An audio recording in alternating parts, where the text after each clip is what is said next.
First time kumakatikim nito na inihaw lang. Patong lang sa apoy. Buro sa asin. Ito. Salted fish.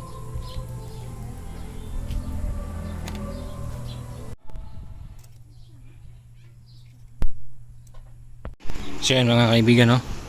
Ito na. Ito na yung inihaw natin. Asin lang tsaka suka. Tapat yan.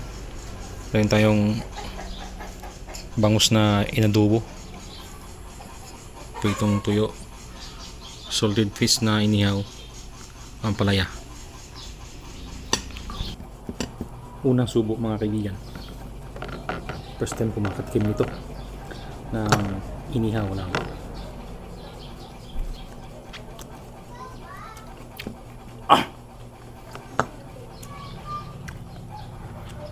Nakunat. Crunchy.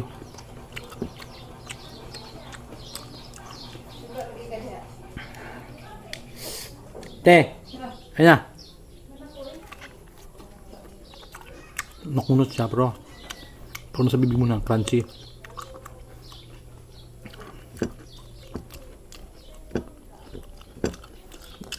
Hindi siya masyadong mapait.